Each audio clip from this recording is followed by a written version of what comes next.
Hey guys, so quick video for you. If the GitHub 2FA is not working, assuming you're using the correct 2FA method that you've configured for your account, check for clock skew on your device. 2FA codes are usually only valid for a very short time period.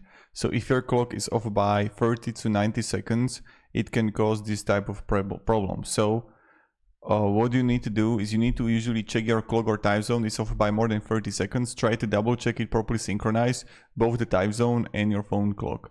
So this is something that you want to do, and maybe this is going to work out for you. I hope it does. So thank you very much for watching.